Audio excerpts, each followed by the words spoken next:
2 weekends ago, she turned toward a pair of strangers, laughed, and pointed at me. This is why I need a real man, not him. The men smirked and drove on. She thought it was funny. I didn't say a word, because I already knew how this story would end. If you were my age, where would you draw the line? I'd love to read your take in the comments. I'm Alex 37. The sound of engines tore through the evening air, a chorus of steel and speed that swallowed her words, and yet made them echo louder inside me. Trucks barreled by, shaking the guardrail headlights, cutting through the dusk like search beams. I stood still, hands in my pockets, my body calm in a way that almost scared me. She was still talking, tossing her hair like the whole world was her audience. I kept my eyes on the asphalt, cracked and littered with bits of shredded tires. My old Camry sat dead a few feet away, hazard lights blinking a desperate rhythm. I didn't even bother glancing at it anymore. What broke wasn't under the hood. What broke was between us, and that break was final. She paced her sequined dress, catching the fading light. Every few seconds, she looked down the freeway, as if the party would magically appear and scoop her up. Then she looked back at me, eyes sharp, daring me to react. I didn't. Minutes dragged. I called for a tow truck, but the operator said at least 40 minutes. Her frustration spiked, rising like the roar of the passing traffic. She pulled out her phone, checked her reflection, snapped a photo of herself with the disabled car in the background, tilting the camera just right. I caught a glimpse of the caption before she hit post. When life gives you lemons, at least wear sequins. Not a word about us, not a word about me, just another moment for her feed. I stayed silent. The decision was already made. I remember the look on those men's faces when she said it, the strangers in the passing truck. They smirked, one of them even chuckled. To them, I was nothing more than the butt of her joke, a weak man standing beside a broken car. And she was fine with that. She handed them my dignity as casually as someone hands out business cards. I let the thought settle like dust after a storm. My heart didn't race. It slowed. That was the surprising part. Rage would have been natural, maybe even shouting back at her, but that wasn't me. I knew anger only feeds a fire. Silence, though silence, is what suffocates it. So I pulled out my phone thumb, hovering over the rideshare app. Comfort Economy Black SUV. My eyes locked on the most expensive option, $95 for a ride to Woodinville. I booked it without hesitation. She noticed, of course. Good. Finally, you're doing something useful, she said, assuming the car was for both of us. She brushed past me, heels grinding against the gravel shoulder, as if to claim victory. But victory wasn't hers to claim. The wait for the SUV stretched longer than it should have. Each minute felt like a test of willpower. She complained about the dust, the noise, the humiliation of standing by a broken car while others sped past. She didn't realize she had already given me the greatest humiliation, and I had absorbed it in silence. My silence made her uneasy. She kept glancing at me, expecting me to snap, to argue, to defend myself. But I just stood there watching the horizon. She didn't understand that silence was the start of something far colder than an argument. Finally, the SUV arrived. Sleek black polished chrome gleaming under the headlights. The driver stepped out, opened the back door. Madison moved first, of course, one hand already on the handle. That's when I stepped between her and the open door. "This ride's for me," I said, voice even. Her laugh rang false, brittle against the roar of freeway traffic. "Don't be ridiculous, Alex. We're late.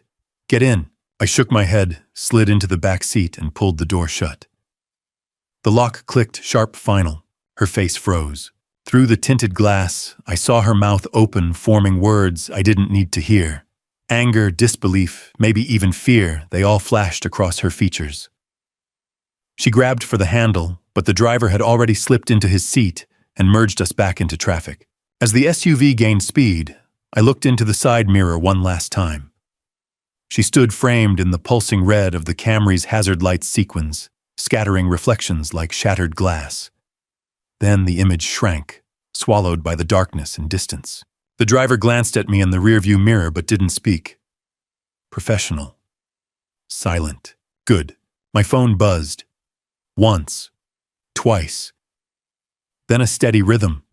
Calls, texts, messages stacking one on top of another. I didn't look. I knew exactly what they said. Apologies laced with insults, excuses dressed as explanations, demands wrapped in fake charm. None of it mattered anymore. As we cut through the wet roads toward the city lights, I leaned my head back against the leather seat. For the first time in years, I felt the weight lift.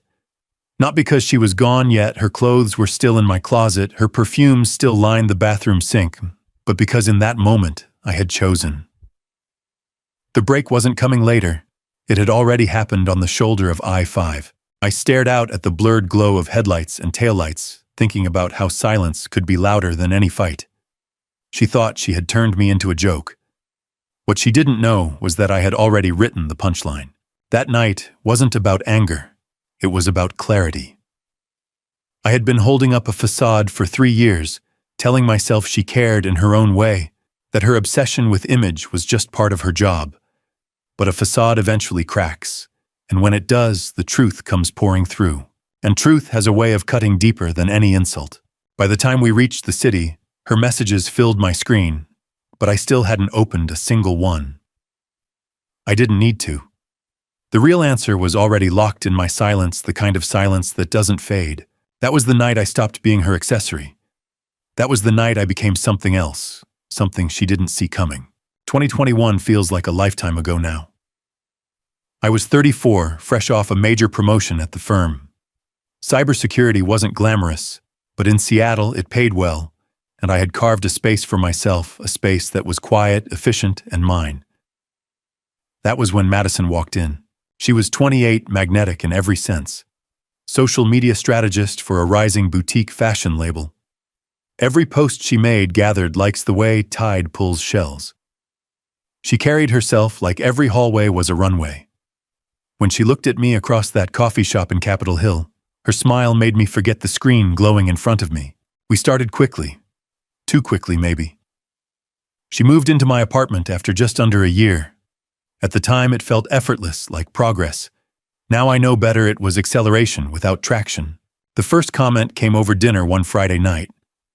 I had just finished cooking salmon and roasted vegetables, a simple plate that smelled like comfort. Madison looked at it, smiled, then said, "You know this is nice, but you really should try taking me to Canlis sometime. Everyone goes there for anniversaries. It photographs better. Photographs better. Not tastes better. Not feels better, just photographs." I laughed it off, telling myself it was her job to think like that. She lived in pixels and filters while I lived in lines of code and system logs. Different languages. Then came the car. My Camry wasn't new, but it was reliable. 6 years old, paid off, no debt hanging over me. To me, that car was freedom. To her, it was camouflage she couldn't stand wearing. One afternoon, we pulled up to a launch party for her client, a small label hosting in a trendy loft downtown. She looked at the other cars pulling into valet German badges, polished SUVs, sleek coupes. Then she leaned over and whispered, "Couldn't you at least rent something nicer? Just for nights like this." Her tone wasn't cruel, but it carried a weight I couldn't ignore. I told myself again it was about appearances, about her world, but the truth was already taking shape. Our apartment became another battlefield. I liked space, clear counters, neutral tones. Madison filled the living room with curated coffee table books, decorative candles, and racks of clothes that overflowed from the bedroom closet. At first I let it happen. It felt harmless. She had an eye for design and it gave the place warmth, but warmth turned to clutter. I remember tripping over shopping bags one night, bags full of shoes that hadn't even been unwrapped. She was lying on the couch, scrolling her phone, posting a story with the caption, "Long day," but retail therapy saves the soul. I stared at those bags and wondered when our space had turned into her set. The digs grew sharper over time. "Your shirts are so plain. Can't you wear something with structure? Your office job is important, I guess, but no one really sees it. It's invisible. Let me pick what you wear for this dinner. Trust me, it'll look better in photos." Each line was a pinprick. Small enough to brush off, easy to excuse as jokes or quirks. But 3 years of pinpricks bleed a man dry. One evening stands out. We were meeting friends of hers at a rooftop bar. I wore a clean button-down, nothing fancy. As we walked in, Madison tightened her grip on my arm and whispered, At least stand straighter so you don't look like my accountant. Her friends laughed a little too loud that night, glancing at me, then back at her. I felt like I was part of the backdrop, not the man she introduced proudly, but the prop she tolerated. I told myself again it was nothing. That she was stressed, juggling campaigns, chasing likes. That maybe I just wasn't keeping up with her world. The truth, I saw it all. I just chose not to look directly. Her Instagram filled with polished snapshots of us matching smiles, coordinated outfits, captions about building our empire. To the world, we looked like a power couple. To me, it felt like theater. One picture sticks with me. Madison posed against the hood of my Camry, smiling wide. The filter was heavy, the lighting perfect, and the caption read, "Love and horsepower." Comments flooded in, goals perfect couple. Not one person noticed the hood was dented from years of use. No one cared. And neither did she. The final warning came just a week before the winery party. Madison was packing for the weekend trip. I watched her load outfit after outfit into the suitcase, 3 gowns, 2 cocktail dresses, half a dozen shoes. For a 2-day stay. "Isn't that a bit much?" I asked, trying to sound casual. She didn't even look up. You never know what photos will pop up. We need to be ready for anything. We, not her, we. That's when it hit me hardest. In her mind, I wasn't a partner. I was a brand extension. Looking back now, every comment was a breadcrumb leading to that shoulder of I-5. Every laugh at my expense, every sigh over the Camry, every post that turned our lives into a curated gallery, it all pointed to one truth. She was never going to see me, not the real me, only the image she wanted to project. And I kept ignoring the signs, thinking silence would keep the peace. I was wrong. The SUV slid up the shoulder like a shadow on wheels. Black paint gleaming under the orange haze of freeway lights, chrome edges catching the last scraps of sun. To anyone else, it was just another ride share. To me, it was a door swinging shut. The driver stepped out. Jacket, pressed shoes, polished, the kind of professionalism you barely notice, until you realize how much it steadies the moment. He scanned the dead Camry, then looked at me with a simple nod as if to say, "Ready when you are." Madison moved first. Of course she did. She strode forward, heels stabbing gravel sequined dress, throwing fractured beams into the dark. Without hesitation, she reached for the open door. I stepped in front of her. My hand closed the door with a soft thud that sounded louder than traffic. "This ride's for me," I said. Flat. Calm. No explanation. For a split second, she froze. Then laughter, sharp and nervous, spilled out. "Don't be ridiculous, Alex. We're late already. Just get in." I didn't move, didn't blink. Her smile faltered. "Stop playing games." But I wasn't playing. I pulled the door open, slid inside, and leaned back against leather seats that smelled faintly of cedar. The lock clicked as the driver settled behind the wheel.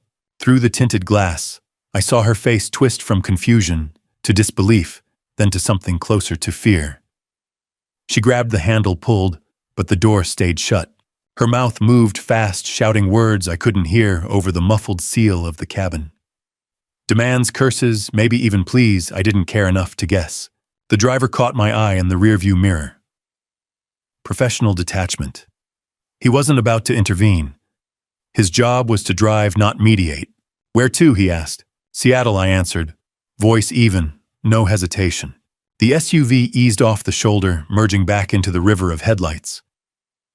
Madison ran a few steps beside us, her sequins sparking like broken glass under passing beams.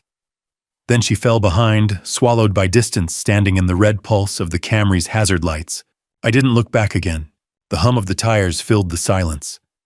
My phone buzzed in my pocket once, twice, then, in a constant rhythm. I let it. The sound was nothing but static now. I focused on the blur of taillights ahead, red streaks stretching like veins through the night. My breath evened. My hands, still resting on my thighs, didn't shake. I realized I hadn't felt this steady in years.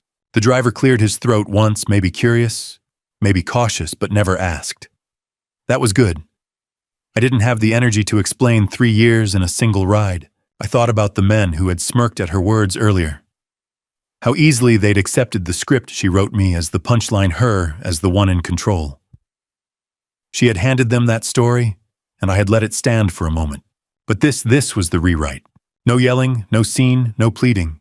Just action. Quiet. Final. My phone buzzed harder. Messages stacked faster than I could count. I pictured her standing on that shoulder, typing with frantic fingers, switching from charm to fury to desperation. I didn't open a single one. The city lights rose on the horizon. Seattle's skyline glowed like circuitry, my city, my life, my reality. Hers was still back there on the shoulder, stranded with a broken car and a broken illusion. The driver pulled into downtown, soft jazz leaking from the radio rain, finally spotting the windshield. He glanced back at me once more, eyes flicking between the mirror and the road. "You okay back there?" he asked. I met his eyes in the glass. Better than I've been in years. As I stepped out onto the wet pavement, the air smelled like rain and asphalt, sharp and clean. I tipped the driver, thanked him, and shut the door behind me. The SUV rolled away, taillights glowing red until they disappeared into traffic. I stood alone on the sidewalk, Seattle humming around me, and for the first time in a long time, silence wasn't emptiness. It was freedom. The apartment was dark when I walked in, rain still dripping from my jacket. Capitol Hill hummed outside, bars alive with music, tires hissing on wet streets, but inside everything was still. The air smelled faintly of her perfume clinging to the curtains, the sofa, even the walls. I dropped my keys on the counter, then paused. No, not anymore.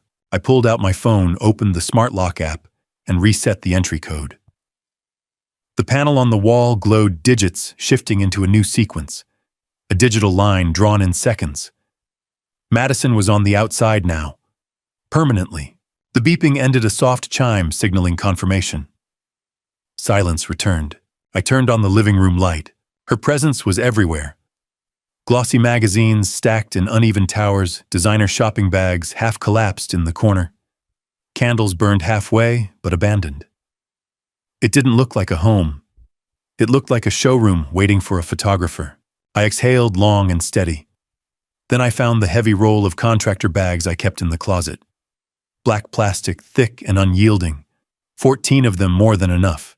The first bag filled faster than I expected. Shoes, high heels lined like soldiers, some still wrapped in tissue paper. The second bag swallowed dresses still tagged.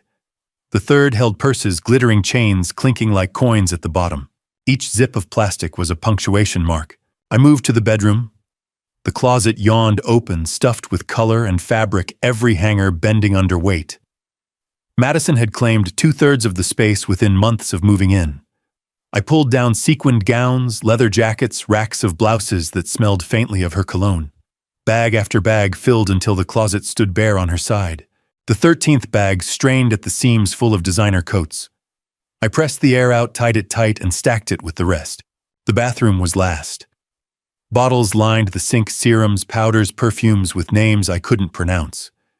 I swept them into the final bag, the glass clinking like wind chimes, before landing in the dark plastic. Then it was done. 14 black bags lined in 2 neat rows across the living room floor. An entire life condensed into plastic, ready to be carried out. I stood over them, breathing evenly. It felt methodical, like scrubbing malware from a compromised system. Identify. Isolate. Remove. My profession bleeding into my personal life, the same discipline applied, no hesitation, no second guessing. She had been the breach. Tonight I closed it. The apartment looked different already. Empty, yes, but honest. My bookshelves visible again, my kitchen counter clear, my own shirts hanging straight on my side of the closet. For the first time in years, the place felt like mine. I sat on the couch, the faint hum of the refrigerator, the only sound.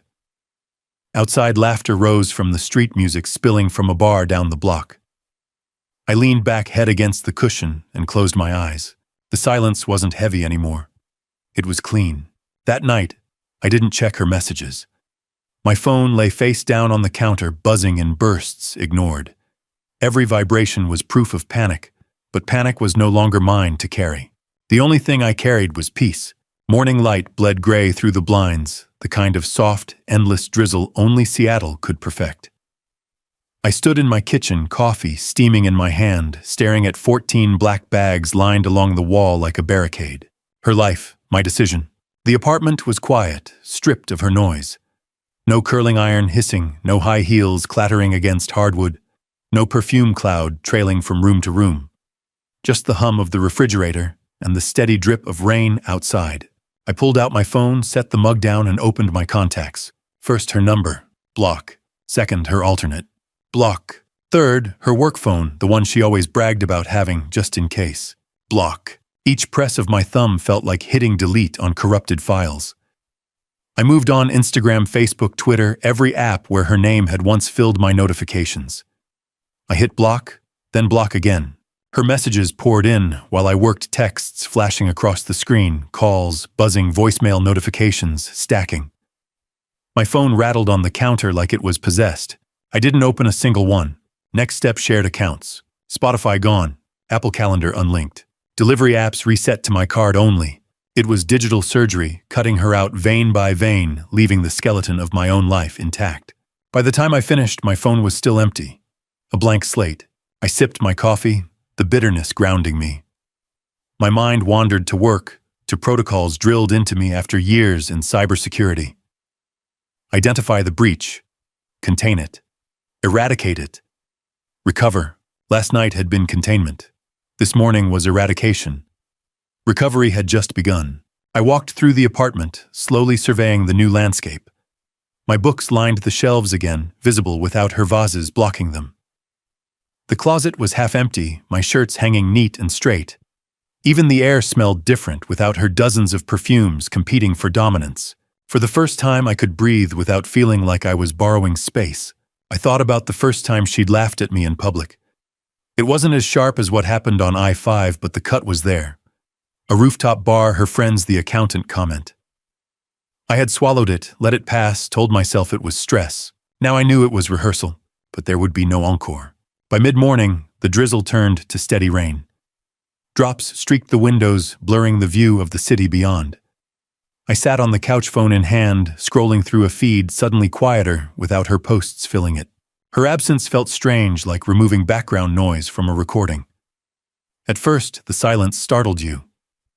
Then you realized how clean it sounded. I let that silence settle deep and complete. The bags waited by the wall, 14 heavy reminders. I didn't rush to move them. I wanted to see them, wanted to remember. Every time I passed, I felt the decision harden. She was out. The system was clean. That afternoon, I wiped the last traces, our shared playlists. Songs she had curated for dinners, parties, road trips. I tapped delete and watched them vanish. My library shrank, but felt lighter. Her messages still arrived from numbers I hadn't recognized. Maybe borrowed phones, maybe burner accounts. I blocked each one as quickly as they came.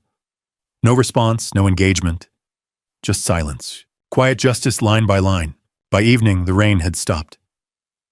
I opened the window and let cool air wash through the apartment. City sounds drifted in horns, footsteps, laughter from a group heading toward the bars. Life outside kept moving. Mine did too. I sat back down with my laptop, opened a new project for work, and felt focus return sharper than it had in months. Distraction was gone. The breach had been closed. That night, lying in bed, I noticed something I hadn't in years. The space beside me wasn't empty, it was open, and that made all the difference. The week after she was gone began like any other gray clouds hanging low over Seattle drizzle. Kissing the pavement, the smell of coffee drifting from every corner cafe. But inside me, everything had shifted. I woke each morning without the weight of someone else's chaos pressing against my ribs. No perfume cloud, no sarcastic comments before I even had my first sip of coffee. No performative sighs over what I wore. Just quiet. Just me. It was shocking how quickly my body noticed. My shoulders sat lower. My steps felt lighter. Even my breath came easier. And when I walked into the office that Monday, colleagues noticed too. My workplace sat in a sleek downtown building, a mix of glass and steel that reflected the constant Seattle drizzle. Inside, rows of monitors glowed, whiteboards filled with scribbled notes and diagrams, and the steady hum of servers pulsed like a heartbeat. I swiped in, badge beeping. The receptionist glanced up, then double-took. "You look different," she said, half smiling. "Good different, I hope." She nodded. Rested. Whatever you did this weekend, keep doing it. I chuckled, muttering, you have no idea. Cybersecurity was never glamorous. No flashing spotlights, no glossy magazine spreads. But in a city pulsing with startups and tech giants, people like me kept the digital arteries clear. Our victories were invisible, but essential. That week, a breach landed on my desk, serious enough to cause panic if it spread, but contained just in time. A phishing campaign had slipped past initial filters, snagging a few employees. My job was to trace, isolate, and neutralize. Normally, I would have felt the pressure knotting my shoulders, but this time I leaned in, focused, sharper than ever. I sat at my desk, fingers flying over keys logs, scrolling like code rain. Every line told a story: who clicked what, where the entry point opened, how the attacker threaded through. Colleagues gathered, murmuring updates, waiting for direction. Check workstation 12 quarantine, I said, voice calm. Got it. Lock down external access until I clear this. On it. The commands rolled out of me smoothly, each one precise, measured. My team moved like parts of a system executing without hesitation. Within hours, the breach was isolated. Damage minimal. Recovery already underway. My manager, a man known for his dry demeanor, approached as I logged the incident. Good work, he said simply. But in his tone, weight carried. He didn't hand out praise often. I nodded. Just doing my job. No, you did it clean, fast. That containment saved us days of fallout. He studied me for a beat longer than usual, then added, you seem sharper lately. More. Here. I smiled faintly. Guess I cut out some distractions. As the week wore on, I noticed little things. Lunch tasted better without rushed arguments about where to eat. Coffee breaks weren't filled with texts demanding I comment on her latest post. I could talk with colleagues without glancing at my phone every 2 minutes, wondering what mood she'd be in when I got home. For the first time, my work and my life aligned. On Wednesday, I stayed late, not out of obligation, but out of interest. The office grew quieter as teams trickled out. Lights dimmed overhead, leaving a glow only from monitors. I pulled up a side project tracing vulnerabilities in our VPN logs, something I'd been meaning to tackle for months. The silence of the office reminded me of my apartment, still clean mine. I leaned back, stretching, and thought, this is what focus feels like. This is what freedom tastes like. By Friday, I was different. Not just inside, I could feel it on the outside too. My colleagues noticed. Even the barista at the cafe downstairs tilted her head when I ordered. You've got a glow, man, she teased. New workout, new diet. I laughed, shaking my head. New perspective. That evening, leaving the office, I walked slowly through downtown. Rain had just passed, leaving the streets slick and shining with neon reflections. People hurried to bars, couples linked arms under umbrellas, taxis splashed through puddles. I walked without hurry, coat collar turned up against the damp air. For years, I had walked these same streets with tension in my chest, rushing home to whatever scene awaited. Sometimes cold silence, sometimes biting sarcasm, sometimes demands dressed as casual suggestions. Now there was no scene waiting, just my apartment, my space, my silence. I paused at a crosswalk, watching the lights shift from red to green. Across the street, a billboard flashed an ad for a luxury SUV. A model smiled from the driver's seat, perfectly lit, perfectly posed. I thought of Madison, of the way she craved images like oxygen. How she would have stared at that billboard, longing not for the car, but for the photo she could take with it. And I realized she never loved me. She loved the projection of us, the curated illusion. That illusion was gone now, and in its place was something stronger, the reality of who I was without her. I walked home, steps echoing on wet pavement. The city glowed around me, alive with movement, but for the first time in years, I didn't feel out of sync. I felt present. Back at the apartment, the 14 bags were gone. I'd arranged for them to be picked up earlier in the week.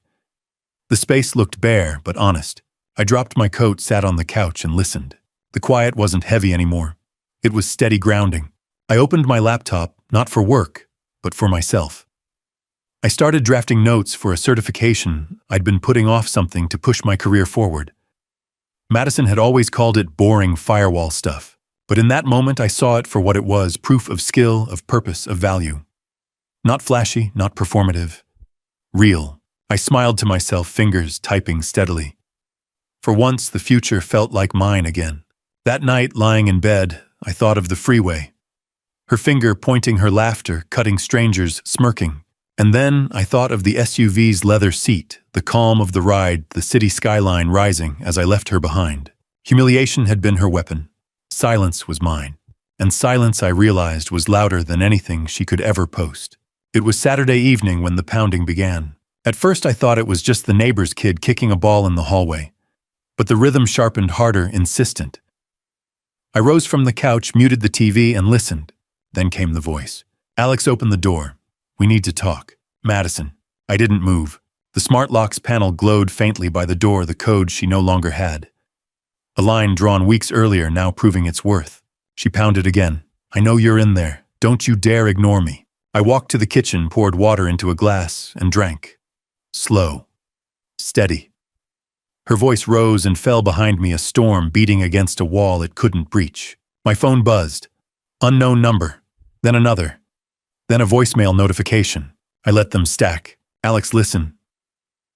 Her tone shifted mid-knock, cracking under its own weight. I was upset that night. You know I didn't mean it. We've been through too much for you to just... Silence. Then a softer knock. Please, just let me in. We can fix this. I sat back on the couch, the glass of water cold in my hand. I thought of her sequined dress under freeway lights, her finger stabbing the air at strangers, her voice calling me less than a man. No amount of knocking could erase that. Minutes dragged. Her voice grew sharper again. You think you're better than me now? You think you can just throw me away? Everyone's going to know what you did. The words bounced uselessly against the door. She wanted a fight, a scene fuel for her story, but I stayed silent. Eventually, the pounding slowed. Her voice cracked. I heard a muffled sob, then a long, dragging pause. For a moment, I almost felt something, pity maybe.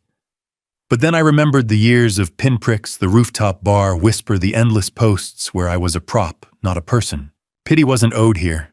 Justice was. And justice didn't need to shout. Through the peephole, I saw her slump against the door, mascara-streaked phone clutched in her hand. She scrolled, typed, erased, typed again. Her shoulders shook. I turned away. The bags were gone. The closet was clean. The lock was mine. The decision had already been made 2 weekends ago on I-5. Tonight was just confirmation. After another 10 minutes, her sobs quieted. She stood, adjusted her jacket, and walked away down the hall. The sound of her heels faded into nothing. The silence that followed was thick, but it wasn't heavy. It was steady, final. I sat back down, phone still buzzing with unknown numbers. I opened settings, tapped silence unknown callers, and placed the phone face down. The hum of the refrigerator filled the room. The rain tapped against the windows. And in that quiet, I smiled. Justice didn't need to be loud. It just needed to be done. Weeks passed, and Seattle's rhythm carried me forward. The drizzle, the skyline, the hum of traffic, all of it felt sharper, more alive. I woke early now without the dread of a voice snapping at me before sunrise. Coffee brewed quietly in the kitchen. I read the news in peace.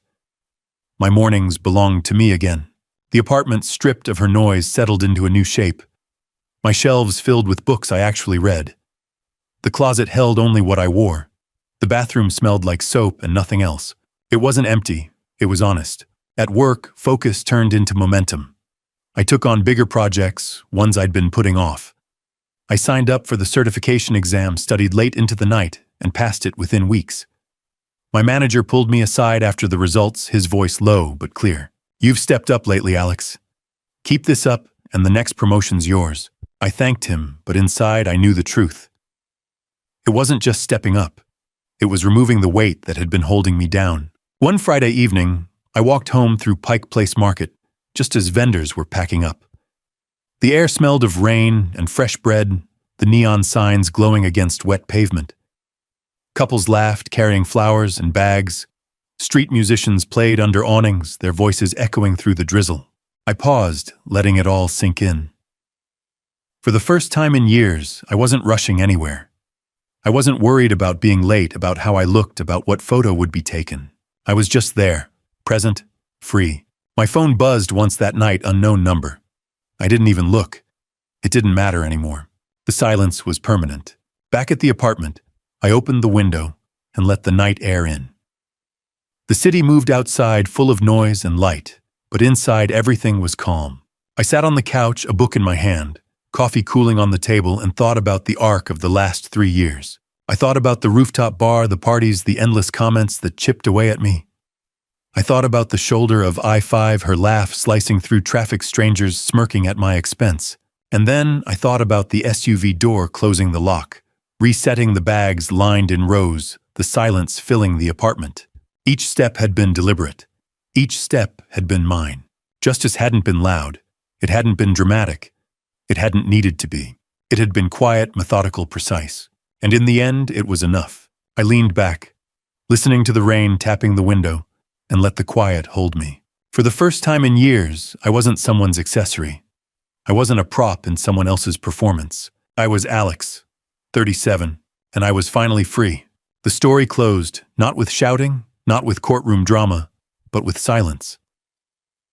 That silence became the sharpest blade I ever carried. Madison's words on the freeway had been meant to break me, to humiliate me in front of strangers. Instead, they gave me clarity. I drew my lines in silence, resetting the lock, bagging her world, blocking her numbers. No arguments, no second chances. Just boundaries enforced with precision. Each act was simple, but together they built a wall she could never climb again. Weeks later, life feels lighter. My mornings are mine. My work is sharper. My apartment breathes again. And when I think back to that night, I don't feel anger anymore. I feel something colder, cleaner, justice without noise. People think revenge has to be loud. It doesn't. Sometimes the most devastating response is no response at all. Sometimes walking away, closing the door, and never looking back says more than any fight could. So here I am, Alex, 37, living proof that silence can be the loudest answer. What about you? Have you ever chosen quiet distance over a loud fight? Share your story, I'd like to read it.